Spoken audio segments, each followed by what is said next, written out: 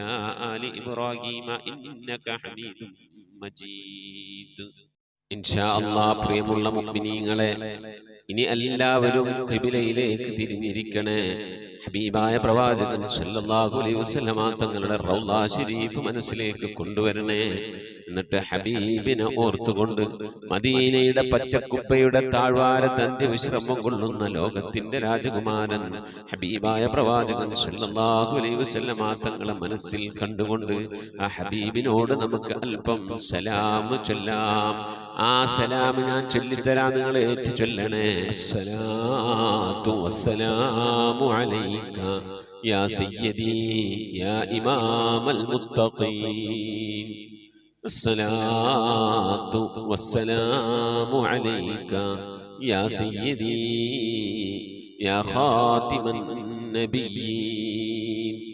الصلاة والسلام عليك يا سيدي يا شفيع المذنبين الصلاة والسلام عليك يا سيدي يا رسول رب العالمين الصلاة والسلام عليك يا سيدي يا جد الحسن والحسين الصلاة والسلام عليك يا سيدي يا رحمة للعالمين خذ بيدي നബിയെ എൻ്റെ കൈയൊന്ന് പിടിക്കണേ നബിയെ ഖല്ലത്ത് ഹീലതീ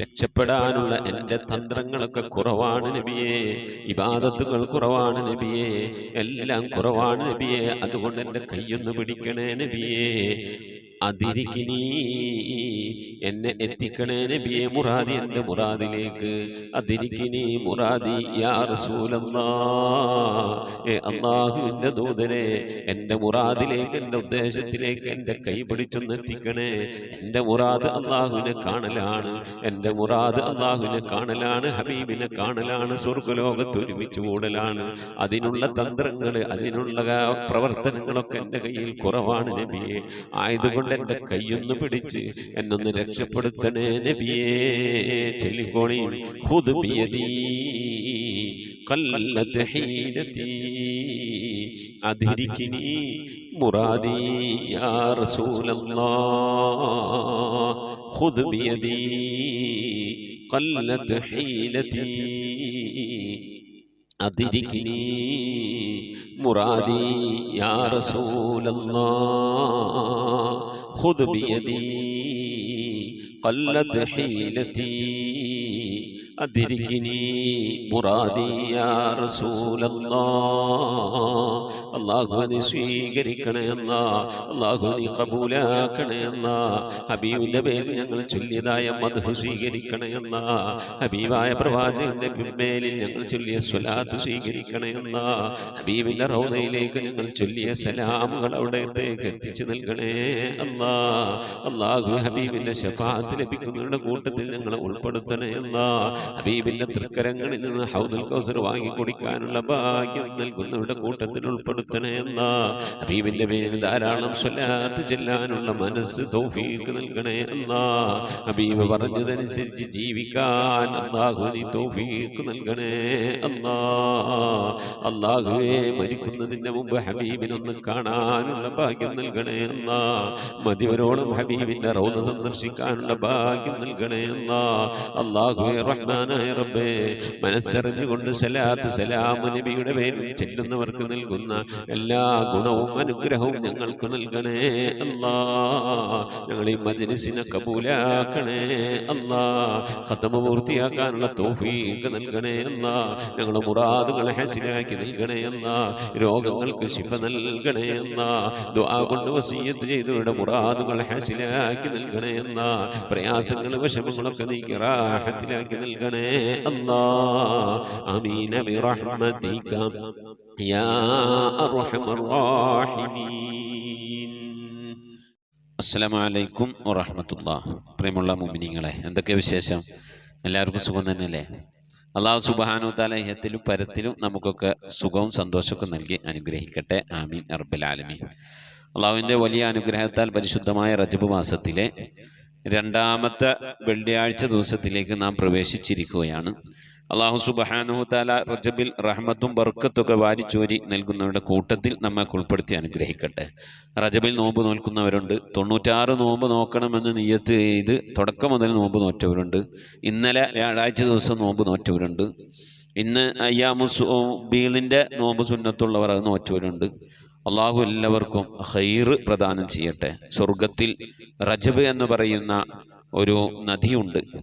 അതിൽ നിന്ന് റജബിൽ നോമ്പ് നോറ്റവർക്ക് അതിൽ നിന്ന് കുടിപ്പിക്കുമെന്നാണ്. റജബ് എന്ന പേരിൽ ഒരു കോട്ടയുണ്ട് സ്വർഗത്തിൽ. ആ കോട്ടയിൽ റജബിൽ നോമ്പ് നോറ്റവർ സ്വർഗത്തിൽ പ്രവേശിച്ചാൽ അവരെ ആ കൊട്ടാരത്തിൽ കൊണ്ട് താമസിപ്പിക്കുമെന്നാണ്. സ്വർഗീയ അനുഗ്രഹങ്ങൾ സന്തോഷത്തോടെ പുൽകാൻ നമുക്കൊക്കെ അള്ളാഹു തൗഫീഖ് നൽകി അനുഗ്രഹിക്കട്ടെ. ആമീൻ യാ റബ്ബൽ ആലമീൻ. മുഅ്മിനീങ്ങളെ, 1019 ദിവസമാണ് ഇന്ന്, അല്ലേ? അള്ളാഹു സുബ്ഹാനഹു വ തആല 1 മുതൽ ഇന്ന് വരെ നമ്മുടെ മജ്‌ലിസിൽ പങ്കെടുത്തവർ, ദുആ കൊണ്ട് വസിയത്ത് ചെയ്തവർ, ദിക്ർ ചൊല്ലിയവർ, സ്വലാത്ത് ചൊല്ലിയവർ, മജ്‌ലിസിലേക്ക് ഹദിയ അയച്ചവർ, ദുആ വസിയത്ത് ചെയ്തവർ, അള്ളാഹു എല്ലാവരെയും കബൂൽ ചെയ്ത് അനുഗ്രഹിക്കട്ടെ. ആമീൻ. സുബൈർ ആൻഡ് ഫാമിലി കൊല്ലം സ്വലാത്ത് ചൊല്ലിയിട്ടുണ്ട് 47,335.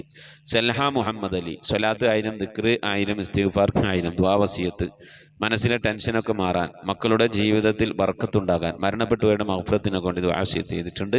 ഖദീജ ഒടക്കാലി സ്വലാത്ത് 14,000, ദിക്ർ 4,300, മുറാദ് ഹാസിലാകാൻ, മരണപ്പെട്ടവരുടെ മഗ്ഫിറത്തിനൊക്കെ ദുആ വസിയത്ത്. സുബൈദ കോയ ചെറുവട്ടൂര് ഒരു വാട്സപ്പ് കൂട്ടായ്മയിലൂടെ 1,00,000 ദിക്ർ, 2,00,000 സലാത്ത്, ഇഖ്ലാസ് 10,000, 70,000 ദിക്ർ, 2,000 പിന്നെ ഇഖ്ലാസ്, വീണ്ടും 2,000 സലാത്ത്, പിന്നെ 12 യാസീനൊക്കെ ഓതിയിട്ടുണ്ട്. അള്ളാഹു സുബ്ഹാനഹു വ തആല ആ വാട്സപ്പ് കൂട്ടായ്മയിലൂടെ ഈ സ്വലാത്ത് ചൊല്ലിയവരെ, ദിക്ർ ചൊല്ലിയവരെ, യാസീൻ ഓതിയവർ, ഖുർആൻ ഓതിയവരൊക്കെ അള്ളാഹു സ്വീകരിക്കട്ടെ. എന്തൊക്കെ ഉദ്ദേശം വെച്ചുകൊണ്ടാണ് പ്രിയപ്പെട്ടവർ സ്വലാത്ത് ദിക്റൊക്കെ ചെയ്ത് അള്ളാഹു കബൂൽ ചെയ്ത് അനുഗ്രഹിക്കട്ടെ. ഇതിനൊക്കെ ചുക്കാൻ പിടിച്ചുകൊണ്ടിരിക്കുന്ന പ്രിയപ്പെട്ട സുബൈദ കോയമ്മ, അള്ളാഹു സുബ്ഹാനഹു വ തആല അർഹമായ പ്രതിഫലങ്ങൾക്കൊക്കെ നൽകി അനുഗ്രഹിക്കട്ടെ. രോഗം കൊണ്ട് പ്രയാസപ്പെടുന്നവർക്ക് അള്ളാഹു ശിഫ നൽകട്ടെ. അവരുടെ കുടുംബത്തിൽ, ജീവിതത്തിൽ, നമ്മുടെ കുടുംബത്തിൽ, ജീവിതത്തിൽ, നമ്മളെല്ലാ മേഖല അള്ളാഹു ബർക്കത്ത് നൽകട്ടെ. ആമീൻ. അജിഹദ് ഉമ്മ, അജിഹദ് എന്ന് പറഞ്ഞാൽ നമ്മളെ പഴയ ഒരു കൂട്ടുകാരനാണ്. വളരെ കാലം മുമ്പ്, ഒരു 10, 15, 20 കൊല്ലം മുമ്പ് ഉള്ള ബന്ധമാണ്. അവരുടെ പിന്നെ അജിഹദിൻ്റെ ഉമ്മാൻ്റെ ഉമ്മ എന്ന് പറഞ്ഞാൽ അജിഹദ് എന്ന കൂട്ടുകാരൻ്റെ പിന്നെ വല്യമ്മാൻ്റെ ആണ്ടാണ്. ഒരു ഖത്തം ഓതിയിട്ടുണ്ട് അജിഹദിൻ്റെ ഉമ്മ, പ്രത്യേകം ദുആ വസിയത്ത് ചെയ്തിട്ടുണ്ട്. അള്ളാഹു സുബ്ഹാനഹു വ തആല ഓതിയ ഖത്തമ സ്വീകരിക്കട്ടെ. എന്തെങ്കിലും പാകപ്പിഴവുകൾ, തെറ്റുകളൊക്കെ വന്ന് അള്ളാഹു വിട്ടുപുറത്തു മാപ്പാക്കി നൽകട്ടെ. ഖബറിലേക്ക് ഉപകരിക്കുന്ന സൽക്കർമ്മമാക്കട്ടെ. പ്രിയപ്പെട്ട ഉമ്മാൻ്റെ ഖബർ അള്ളാഹു സ്വർഗ്ഗതുല്യമാക്കി നൽകട്ടെ. അതുപോലെ പിന്നെ അജിഹദിൻ്റെ ഉമ്മ രോഗം മാറാൻ അതുപോലെ തന്നെ മുറാദ് ഹാസിലാകാൻ, മക്കളുടെ ജോലിയിലും കുടുംബത്തിലുമൊക്കെ ബർക്കത്തുണ്ടാകാനൊക്കെ വേണ്ടി പ്രത്യേകം ദുആ വസിയത്ത് ചെയ്തിട്ടുണ്ട്. അള്ളാഹു കബൂൽ ചെയ്യട്ടെ. ആമീൻ. ആമിന തളിക്കുളം 5000 സ്വലാത്ത് ചൊല്ലിയിട്ടുണ്ട്, പ്രത്യേകം ദുആ വസിയത്ത് ചെയ്തിട്ടുണ്ട്. സഫിയ ഹസൻ മൂവാറ്റുപുഴ 5000 സ്വലാത്ത് ചൊല്ലിയിട്ടുണ്ട്, പ്രത്യേകം ദുആ വസിയത്ത് ചെയ്തിട്ടുണ്ട്. റൈഹാനത്ത് കോട്ടക്കൽ 7500 സ്വലാത്ത് മുറാദ് ഹാസിലാകാൻ മരണപ്പെട്ടവർക്കൊക്കെ വേണ്ടി പ്രത്യേകം ദുആ വസിയത്ത് ചെയ്തിട്ടുണ്ട്. അസ്മാ മലപ്പുറം മകന് വിസ കിട്ടി ശരിയായിട്ടുണ്ട്, വിസ ശരിയായിട്ടുണ്ട്. നമ്മൾ വിസ ശരിയാകാൻ വേണ്ടി ദ്വാരക്കാനൊക്കെ പറഞ്ഞിരുന്നു. വിസ ശരിയായിട്ടുണ്ട്. വിസിറ്റിങ്ങിന് പോയിട്ട് അവിടെ പോയിട്ട് വിസ മാറ്റണമെന്നാണ് അറിഞ്ഞത്. വിസ അടിക്കണം അവിടെ പോയിട്ട്. ഒരു പുതുതായി തുടങ്ങുന്ന ഒരു ഹോട്ടലിലേക്കാണ് ശരിയായിട്ടുള്ളത്. ഒക്കെ റാഹത്താകാൻ, ഹോട്ടലിൽ കച്ചവടം ബർക്കത്തുണ്ടാകാൻ, മകന് പ്രയാസമൊന്നും കൂടാതെ അവിടെ പോയി ജോലിയിൽ കയറാൻ ഒക്കെ റാഹത്താകാൻ വേണ്ടി ഇത് വസിയത്ത് ചെയ്തിട്ടുണ്ട്. 2000 സ്വലാത്ത് ചൊല്ലിയിട്ടുണ്ട്. മരണപ്പെട്ടവരുടെ മഗ്ഫിറത്തിന് വേണ്ടി വസിയത്ത് ചെയ്തിട്ടുണ്ട്. നബീസ കിഴക്കേതി അല്ലാഹു സുബ്ഹാനഹു വ തആല അസ്മാ മലപ്പുറം അവരുടെ ആ മകൻ്റെ യാത്രയിലും മറ്റു മഈശത്തിന് മേഖലയ്ക്കുള്ള ബർക്കത്ത് നൽകി അനുഗ്രഹിക്കട്ടെ. വിദേശത്ത് ജോലി ചെയ്യുന്നവർ, സ്വദേശത്ത് ജോലി ചെയ്യുന്ന എല്ലാവരുടെയും, നമ്മളെല്ലാവരും ജോലിയുള്ള ബർക്കത്ത് നൽകട്ടെ. നമ്മളെ മഈശത്തിന് മേഖലയിലൊക്കെ അല്ലാഹു ഖൈർ പ്രദാനം ചെയ്യട്ടെ. നബീസ കിഴക്കേതിന് ദിക്ർ 4000 സ്വലാത്ത് 5000 മരണപ്പെട്ടു പോയവർക്കൊക്കെ വേണ്ടി പ്രത്യേകം ദുആ വസിയത്ത് ചെയ്തിട്ടുണ്ട്. നബീസ കിഴക്കേതിൻ്റെ അയലൊക്കത്തെ ഇത്താൻ്റെ അനുജത്തി തിങ്കളാഴ്ച മരണപ്പെട്ടു. ഷമീന എന്നാണ് പേര്. ഇന്നാ ലില്ലാഹി വ ഇന്നാ ഇലൈഹി റാജിഊൻ. അല്ലാഹുമ്മ ഗ്ഫിർ ലഹാ വർഹമ അല്ലാഹുമ്മ ജാഫിൽ ഖുംറൻ ജംബയ്യ. പ്രിയപ്പെട്ട ഷമീറ എന്ന് പറയുന്ന കുട്ടിക്ക് ആ മരണപ്പെട്ടവർക്ക് അല്ലാഹു മഗ്ഫിറത്ത് നൽകി അനുഗ്രഹിക്കട്ടെ. ഖബറൊക്കെ അല്ലാഹു വിശാലമാക്കി സന്തോഷത്തിലും റാഹത്തിലൊക്കെ ആക്കി കൊടുക്കട്ടെ. ആമീൻ യാ റബ്ബൽ ആലമീൻ. ആരിഫ് ഇസ്മായിൽ 3 പിടിയ സ്വലാത്ത് 5500 മകന് വേണ്ടി നിയത്താക്കിയതാണ്. പിന്നെ നിയത്താക്കി മകന് വേണ്ടി, മകൻ എന്ന് പറഞ്ഞാൽ പേരക്കുട്ടിക്ക് വേണ്ടി നിയത്താക്കി ബിസ്മി 12000 ചൊല്ലിയിട്ടുണ്ട്. പേരക്കുട്ടിയുടെ എല്ലാ പ്രയാസങ്ങളും വിഷമങ്ങളൊക്കെ മാറാൻ വേണ്ടി ദുആ വസിയത്ത് ചെയ്തിട്ടുണ്ട്. അള്ളാഹു സലാമത്തിലും റാഹത്തിലൊക്കെ ആക്കി നൽകട്ടെ. രോഗങ്ങൾക്ക് ശിഫ നൽകി അനുഗ്രഹിക്കട്ടെ. ആമീൻ യാ റബ്ബൽ ആലമീൻ. ഫാത്തിമ വേങ്ങര 4500 സ്വലാത്ത് ഭർത്താവിനും മാതാപിതാക്കൾക്കും, മരിച്ചുപോയ ഭർത്താവിനും മാതാപിതാക്കൾക്കും മഗ്ഫിറത്തിന് വേണ്ടി അവരുടെ ദോഷമൊക്കെ പൊറുക്കാൻ വേണ്ടി പ്രത്യേകം ദുആ വസിയത്ത് ചെയ്തിട്ടുണ്ട്. ഫാത്തിമയുടെ കാലുവേദന, മറ്റു അസുഖങ്ങൾ, പ്രയാസമൊക്കെ മാറാൻ ദുആ വസിയത്ത് ചെയ്തിട്ടുണ്ട്. ഐഷമ്മ കോടങ്ങാട് കുടുംബങ്ങൾ എല്ലാവരും കൂടി 35000 സ്വലാത്ത് ചൊല്ലിയിട്ടുണ്ട്. മുറാദ് ഹാസിലാകാൻ, പ്രയാസങ്ങൾ വിഷമം സലാമത്താകാൻ ദുആ വസിയത്ത് ചെയ്തിട്ടുണ്ട്. മിനി അഷ്റഫ് കായംകുളം മകന് വിസ അടിച്ചു കിട്ടാൻ വേണ്ടി പ്രത്യേകം ദുആ വസിയത്ത് ചെയ്തിട്ടുണ്ട്. ഫാത്തിമ ബീവി കൊല്ലം 2 സഹോദരങ്ങൾ അപ്പച്ചിയുടെയും ജ്യേഷ്ഠത്തിയുടെ മക്കളെല്ലാവരും കൂടി 32000 സ്വലാത്ത് ചൊല്ലിയിട്ടുണ്ട്. പ്രത്യേകം ദുആ വസിയത്ത് ചെയ്തിട്ടുണ്ട്. വിവാഹത്ത് കുട്ടി അടക്കഴിയൊരു ദിക്ർ സ്വലാത്തൊക്കെ ചൊല്ലിയിട്ടുണ്ട്. പ്രത്യേകം ദുആ വസിയത്ത് ചെയ്തിട്ടുണ്ട്. റംല അലിയാർ ചെറുവട്ടൂർ വാട്സപ്പ് ഗ്രൂപ്പിലൂടെ 74913 സ്വലാത്ത്, ദിക്ർ 8100, രോഗം മാറാൻ, മുറാദ് ഹാസിലാകാൻ, മനസ്സിന് സന്തോഷമുള്ള സ്ഥലം കിട്ടാൻ വേണ്ടി ദുആ വസിയത്ത് ചെയ്തിട്ടുണ്ട്. അതുപോലെ വാട്സപ്പ് കൂട്ടായ്മയിൽ ദിക്ർ സ്വലാത്ത് ചൊല്ലിയ എല്ലാവരും പ്രത്യേകം ദുആ വസിയത്ത് ചെയ്തിട്ടുണ്ട്. അള്ളാഹു കബൂൽ ചെയ്ത് അനുഗ്രഹിക്കട്ടെ.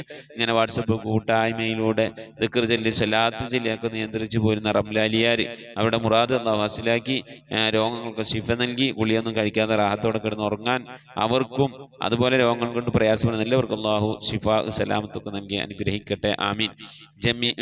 ഖദീജ കോഴിക്കോട് 5000 ദിക്റും 4000 സ്വലാത്തും ചൊല്ലിയിട്ടുണ്ട്. സന്ധിവേദന വളരെ പ്രയാസത്തിലാണ്, മാറാൻ ദുആ വസിയത്ത് ചെയ്തിട്ടുണ്ട്.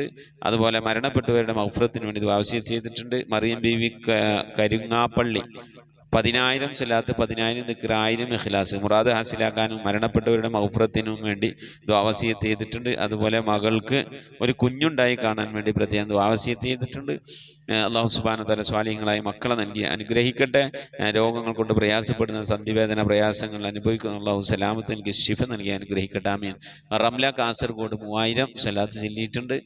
നസീമ കടം വീടാൻ വേണ്ടി ദുആ വസിയത്ത് ചെയ്തിട്ടുണ്ട്. ഫാത്തിമ കേട്ടി എനിക്കും എൻ്റെ കുട്ടികൾക്കും ഉംറക്ക് പോകാൻ വേണ്ടി ആഗ്രഹമുണ്ട്, അതൊക്കെ റാഹത്തോടെ നടക്കാൻ, മഖ്ബൂലും മബ്റൂറായ ഉംറ ഒക്കെ ചെയ്യാൻ വേണ്ടി ദുആ വസിയത്ത് ചെയ്തിട്ടുണ്ട്. അല്ലാഹു സുബ്ഹാനഹു വ തആല സലാമത്ത് നൽകി അനുഗ്രഹിക്കട്ടെ. ആമീൻ യാ റബ്ബൽ ആലമീൻ.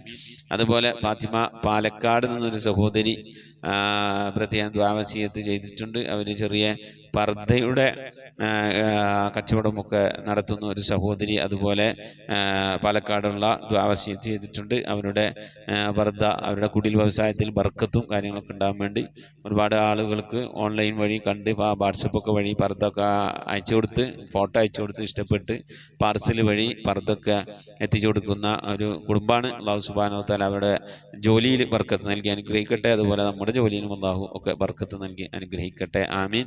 അപ്പോൾ പർദ്ദൊക്കെ എടുക്കാൻ താല്പര്യമുള്ള ഞാനിന്നൊരു സ്റ്റാറ്റസ് വെച്ചിട്ടുണ്ട്. അവർ ഗ്രൂപ്പിൽ മെസ്സേജ് ഇടാനാണ് പറഞ്ഞത്. അപ്പോൾ നമ്മൾ വാട്സപ്പ് ഗ്രൂപ്പിലാണ് ഇടാറില്ലാത്ത കാരണം അവരൊന്ന് വിഷമിപ്പിക്കേണ്ടെന്ന് കരുതി സ്റ്റാറ്റസ് വെച്ചിട്ടുണ്ട്. അപ്പോൾ സ്റ്റാറ്റസ് കണ്ടവർ പർദ്ദൊക്കെ വാങ്ങാൻ താല്പര്യമുള്ളവരുണ്ടെങ്കിൽ, വില കുറവൊക്കെ ഉണ്ട് നിങ്ങൾക്ക് തോന്നുന്നുണ്ടെങ്കിൽ, ക്ലോത്ത് തുണിയൊക്കെ നല്ലതാണെന്ന് തോന്നുന്നുണ്ടെങ്കിൽ ഒക്കെ ഓർഡർ ചെയ്ത് നിങ്ങളെ സ്വന്തം റിസ്കിൽ വേണമെങ്കിൽ വരുത്തുക. ചിലരൊക്കെ എനിക്ക് വാട്സപ്പിൽ സ്റ്റാറ്റസ് കണ്ടിട്ട് എന്താ ഉസ്താദേ പർദ്ദ ബിസിനസ് തുടങ്ങിയെന്നൊക്കെ എഴുതി ചോദിച്ചിട്ടുണ്ട്. നമ്മളെ ബിസിനസ് അല്ല, ഒരാളുടെ ബിസിനസ്, അതൊന്ന് ജനങ്ങളിലേക്ക് എത്തിക്കാൻ വേണ്ടി ഒന്ന് സ്റ്റാറ്റസ് വെച്ചാന്ന് മാത്രം. അള്ളാഹു സുബ്ഹാനഹു വ തആല മൈശത്തിന്റെ മേഖലയിൽ അവരുടെയും നമ്മുടെയും അതുപോലെ തന്നെ ഗൾഫിലും സ്വദേശത്തും ഒക്കെ ജോലി ചെയ്യുന്നവരൊക്കെ ജോലി അള്ളാഹു ബർക്കത്തും റാഹത്തും സന്തോഷമൊക്കെ നൽകി അനുഗ്രഹിക്കട്ടെ. ആമീൻ യാ റബ്ബൽ ആലമീൻ. ദിക്ർ ചൊല്ലിയവർ, സ്വലാത്ത് ചൊല്ലിയവർ, ദുആ വസിയത്ത് ചെയ്തവർ എല്ലാവർക്കും വേണ്ടി ഇൻഷാ അല്ലാഹ് നമുക്ക് ദുആ ഇറക്കണം. അള്ളാഹു സുബ്ഹാനഹു വ തആല നമ്മൾ മരണപ്പെട്ടവർക്ക് മഗ്ഫിറത്ത് നൽകി അനുഗ്രഹിക്കട്ടെ. അവരുടെ പേരിൽ ഫാത്തിഹ, ഇഖ്ലാസ്, മുഹബ്ബത്തിന് ഓതി റജബിലെ ദിക്ർ അല്പം ചൊല്ലി നമുക്ക് ഇൻഷാ അല്ലാഹ് ദുആയിലേക്ക് പ്രവേശിക്കാം. أعوذ بالله من الشيطان الرجيم. بسم الله الرحمن الرحيم. الحمد لله رب العالمين الرحمن الرحيم مالك يوم الدين إياك نعبد وإياك نستعين اهدنا الصراط المستقيم صراط الذين أنعمت عليهم غير المغضوب عليهم ولا الضالين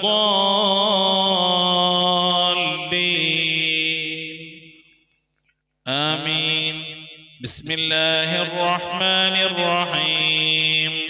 قل هو الله أحد الله الصمد لم يلد ولم يولد ولم يكن له كفوا أحد.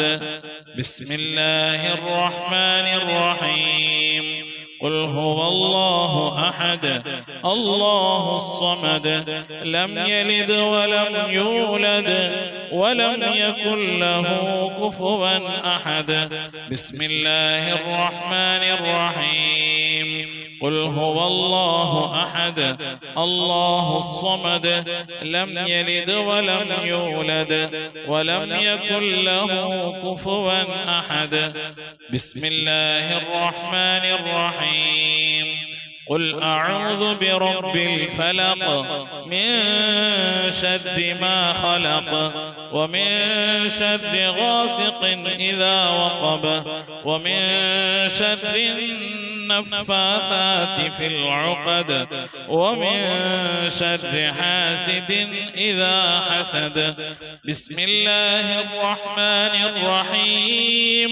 قل أعوذ برب الناس ملك الناس إله الناس من شر الوسواس الخناس الذي يوسوس في صدور الناس من الجنة والناس. صدق الله صدق الله صدق الله العلي العظيم. ഇൻഷാ അല്ലാഹ് പ്രിയമുള്ള മുഅ്മിനീങ്ങളെ, ദുആയിലേക്ക് പ്രവേശിക്കുന്നതിന് മുമ്പ് പുണ്യമായ റജബ് മാസത്തിലാണല്ലോ നാം ഉള്ളത്. റജബ് മാസം എല്ലാ ദിവസവും രാവിലെയും വൈകുന്നേരവും അഥവാ സുബഹിന്റെ ശേഷവും മഗ്രിബിന്റെ ശേഷവും 70 വട്ടം ചൊല്ലേണ്ടതായ ഒരു ദിക്റുണ്ട്. നമുക്കൊക്കെ അറിയാം, അതൊന്ന് ഓർമ്മപ്പെടുത്താണെന്ന് മാത്രം. ആ ദിക്ർ ഒരു 11 വട്ടം നമുക്ക് ചൊല്ലാം. اللهم اغفر لي وارحمني وتب علي اللهم اغفر لي وارحمني وتب علي اللهم اغفر لي وارحمني وتب علي اللهم اغفر لي وارحمني وتب علي اللهم اغفر لي وارحمني وتب علي اللهم اغفر لي وارحمني وتب علي اللهم اغفر لي وارحمني وتب علي اللهم اغفر لي وارحمني وتب علي اللهم اغفر لي وارحمني وتب علي اللهم اغفر لي وارحمني وتب علي اللهم اغفر لي وارحمني وتب علي. ഇൻഷാ അല്ലാഹ് ഇനി റജബിലെ 2ാമത്തെ 10-ൽ 100 തവണ ചൊല്ലേണ്ട ദിക്ർ. ഇൻഷാ അല്ലാഹ് അതൊരു 11 വട്ടം ചൊല്ലിയിട്ട് നമുക്ക് അടുത്ത ദിക്ർ ചൊല്ലി ദുആയിലേക്ക് പ്രവേശിക്കാം. സുബ്ഹാനല്ലാഹിൽ അഹദിസ് സ്വമദ് സുബ്ഹാനല്ലാഹിൽ അഹദിസ് സ്വമദ് സുബ്ഹാനല്ലാഹിൽ അഹദിസ് സ്വമദ് സുബ്ഹാനല്ലാഹിൽ അഹദിസ് സ്വമദ് സുബ്ഹാനല്ലാഹിൽ അഹദിസ് സ്വമദ് സുബ്ഹാനല്ലാഹിൽ അഹദിസ് സ്വമദ് സുബ്ഹാനല്ലാഹിൽ അഹദിസ് സ്വമദ് സുബ്ഹാനല്ലാഹിൽ അഹദിസ് സ്വമദ് സുബ്ഹാനല്ലാഹിൽ അഹദിസ് സ്വമദ് സുബ്ഹാനല്ലാഹിൽ അഹദിസ് സ്വമദ് സുബ്ഹാനല്ലാഹിൽ അഹദിസ് സ്വമദ്. ഇൻഷാ അല്ലാഹ് പുണ്യമായ റജബ് മാസം 100 തവണ ഓതൽ സുന്നത്തുള്ള സൂറത്താണ് സൂറത്തുൽ ഇഖ്ലാസ്. ഇൻഷാ അല്ലാഹ് ഒരു 7 സൂറത്തുൽ ഇഖ്ലാസ് ഓതി നമുക്ക് ദുആയിലേക്ക് പ്രവേശിക്കാം. ബിസ്മില്ലാഹിർ റഹ്മാനിർ റഹീം. ഖുൽ ഹുവല്ലാഹു അഹദ് അല്ലാഹുസ് സമദ് ലം യലിദ് വലം യൂലദ് വലം യകുൽ ലഹു കുഫുവൻ അഹദ്. ബിസ്മില്ലാഹിർ റഹ്മാനിർ റഹീം. ഖുൽ ഹുവല്ലാഹു അഹദ് അല്ലാഹുസ് സമദ് ലം യലിദ് വലം യൂലദ് വലം യകുൽ ലഹു കുഫുവൻ അഹദ്. ബിസ്മില്ലാഹിർ റഹ്മാനിർ റഹീം.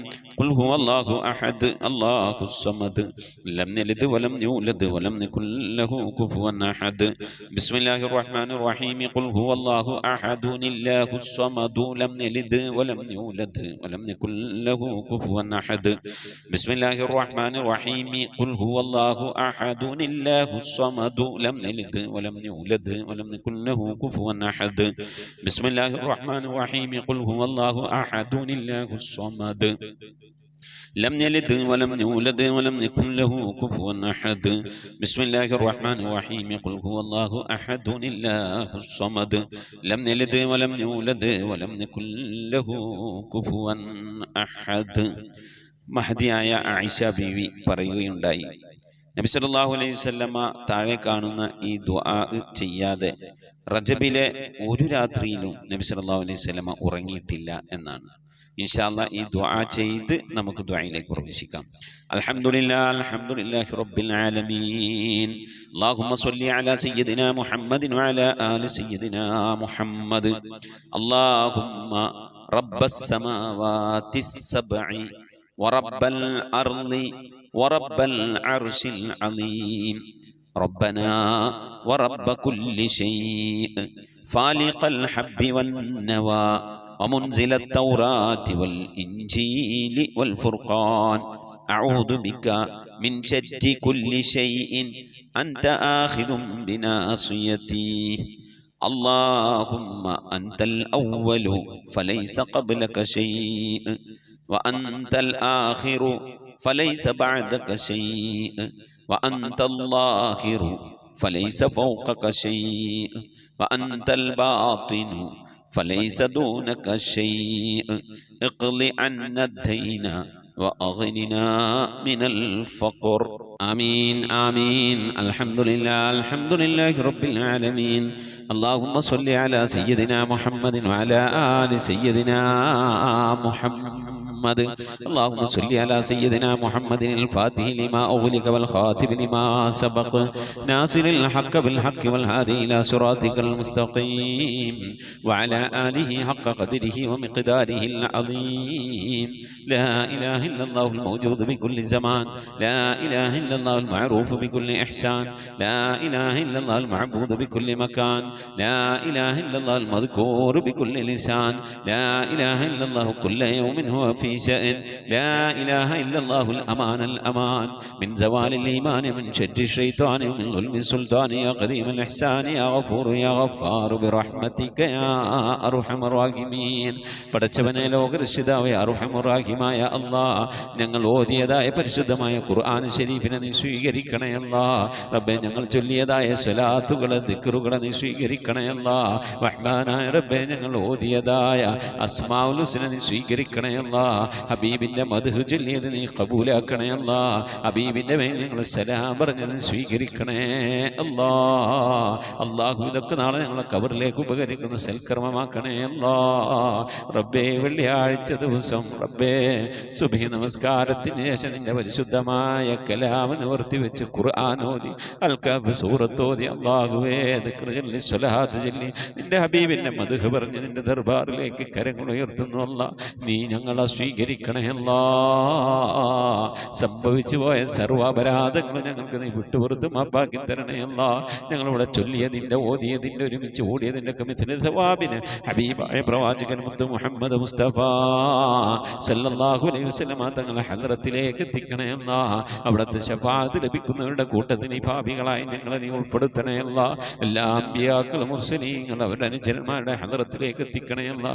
അസ്ഹാബുൽ ബദരീങ്ങൾ ഉഹദീങ്ങൾ ഖദ്ദഖീങ്ങൾ എല്ലാ സഹാബത്തെ കിറാമിന്റെ ഹദ്റത്തിലേക്കും എത്തിക്കണേ അല്ലാ. അഹ്ലു ബൈത്തിന്റെ ഹദ്റത്തിലേക്ക് ഉമ്മഹാത്തുൽ മുഅ്മിനീങ്ങളുടെ ഹദ്റത്തിലേക്ക് അയിമ്മത്തുൽ മുജ്തഹിദീങ്ങളുടെ ഹദ്റത്തിലേക്ക് ഖുലഫാഉർ റാഷിദീങ്ങളുടെ ഹദ്റത്തിലേക്ക് അല്ലാഹുവേ എല്ലാ ഔലിയാക്കളുടെ ഹദ്റത്തിലേക്ക് സ്വാലിഹീങ്ങളുടെ സജ്ജനങ്ങളുടെ മശായിഖന്മാരുടെ ഖൈറുൽ അഹ്ലുവാരുടെ ശുഹദാക്കളുടെ സിദ്ദീഖീങ്ങളുടെ ഹദ്റത്തിലേക്ക് എത്തിക്കണേ അല്ലാ. റബ്ബേ അവർക്കൊക്കെ നിന്റെ അടുക്കലുള്ള പദവികളെ ദറജകളെ സ്ഥാനങ്ങൾ ഉയർത്തി കൊടുക്കണേ അല്ലാ. അവരുടെ ഹക്ക് ജാഹ് ബർക്കത്ത് കൊണ്ട് ഈ പാപികളായി ഞങ്ങളെ നീ രക്ഷപ്പെടുത്തണേ അല്ലാ. ദുനിയാവിനും ആഖിറത്തിനും രക്ഷപ്പെടുത്തണേ അല്ലാ. ദുനിയാവിനും ആഖിറത്തിനും സലാമത്തിലാക്കണേ അല്ലാ.